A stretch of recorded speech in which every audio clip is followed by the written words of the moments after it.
February 3rd, 2026, 2 a.m. local time, Caracas, Venezuela. Far offshore, U.S. aircraft cross the coastline at low altitude. MH-60 direct action penetrators and MH-47 Chinooks from the 160th carry a team of Delta Force operators with one target in mind: Nicolas Maduro. This isn't a bombing run, this isn't a show of force, this is one of the most daring capture missions in modern history. Planned down to the second, every movement calculated, every decision made before the first aircraft ever crossed the coastline. Because in operations like this, strategy matters more than firepower. And that same kind of thinking is exactly why I've been playing today's video sponsor, Supremacy World War III. Supremacy World War III is a real-time grand strategy game where you command modern armies on a massive global map and every decision actually matters. In the new Season 19 Fractured Domination, the world is splintered into rival powers fighting over strategic control points that produce stims, munitions, and even warheads, resources that can decide entire campaigns. Domination mode is back on a worldwide battlefield where victory isn't about reckless attacks, it's about positioning, logistics, and knowing exactly when to strike. You can recruit legendary officers like Alexei and Raphael and unlock elite units including the Elite Satellite, Elite Commando, and Elite Bomber through the seasonal reward track. I've started my own campaign, and just like in real conflicts, wars in Supremacy can last days or even weeks, forcing you to balance offense, defense, alliances, and supply lines in real time. Supremacy World War III is completely free to play on PC and mobile, and if you use the link in the description, you'll instantly receive an exclusive starter pack including the Elite Railgun valued at $40 but it's only available for new players for the next 30 days. Huge thank you to Supremacy World War III for sponsoring the video. Now let's get back to the operation. Inside Venezuela's capital, air defense systems begin to fail rapidly. Radars get jammed and communications drop out entirely. Then U.S. aircraft overhead begin strategically taking out Venezuela's anti-air weapons, creating a clear path for the operators to hit their targets safely. The helicopters push inland, flying low, rooftops passing just feet below the skids. No lights, no hovering, just dark silhouettes slipping between buildings. Inside those helicopters are U.S. Special Operators from Operational Detachment Delta, along with members of the FBI's hostage rescue team. They've all rehearsed this operation countless times. They know the layout, they know the guards, they know the exits, and they know who's inside. The objective is a secured compound, multiple layers of armed security, reinforced walls, controlled access points, and somewhere inside that structure is Nicolas Maduro, alive, unaware, and minutes away from being in U.S. custody. The first helicopter doesn't touch down, it slides, skids scraping concrete as operators jump before the rotors even slow. Weapons are up instantly, sectors covered, and no wasted time. On the ground, it's controlled chaos. The 160th direct action penetrators are softening the target with rocket pods and hammering any enemy reinforcements attempting to reach the target building. The operators on the ground quickly engage the guards on the exterior of the building. They're dropped before they can even fully comprehend what's happening. The operators then stack on the primary entrance. It's a reinforced steel door. The charge goes up, and half a second later, the door disappears. They all dump inside the room. Smoke, dust, muzzle flashes strobing down narrow hallways. Rooms are cleared in seconds. Maduro's guards had never faced an enemy like this one before, and the Delta operators wiped them out before they even had a chance to retaliate. Inside the compound, alarm systems are screaming, but it's too late. Security forces are reacting in pieces, confused, cut off, and blind with their communications jammed.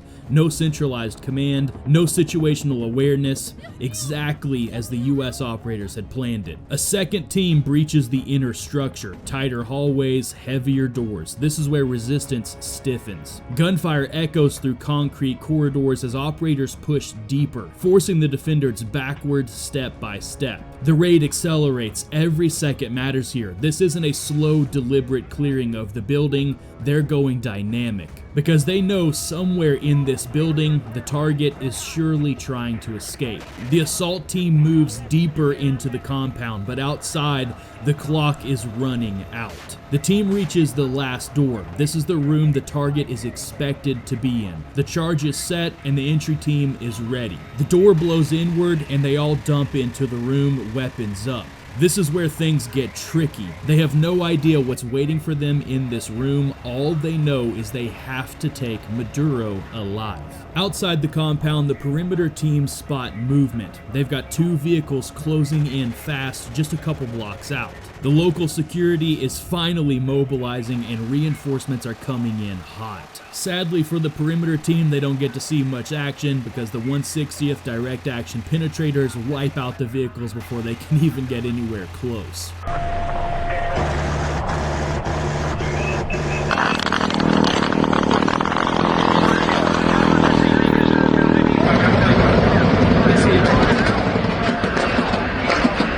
Back inside, the operators engaged 2 hostile fighters inside the room, but neither of them were the target. So they pushed to the next room. The next door is heavier with better construction. This could be where the target is hiding. The breach comes fast. The charge detonates and the door folds inward. Operators surge through the opening, weapons up, checking every inch of the room.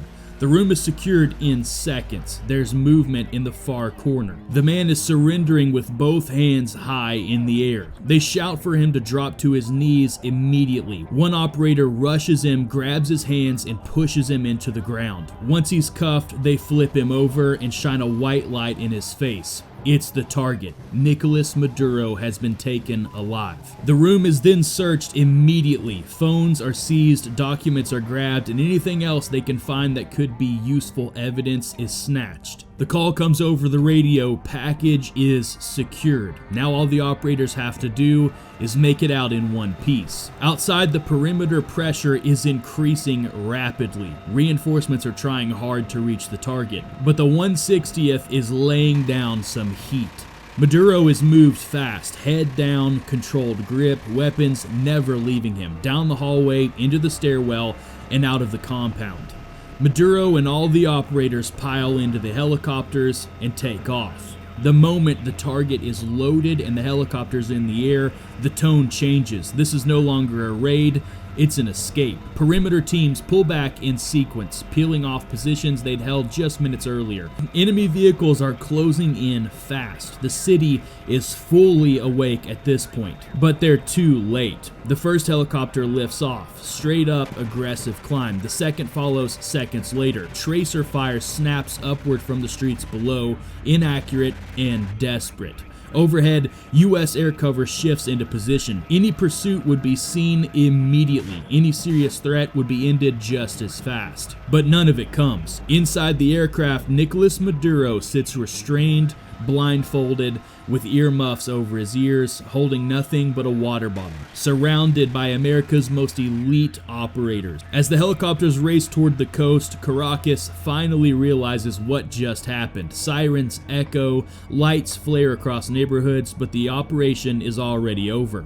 The aircraft crossed the shoreline, then open water, then nothing but darkness. From first breach to wheels up, the mission lasted minutes. The objective was achieved, and by the time the world woke up, the president of Venezuela was already gone.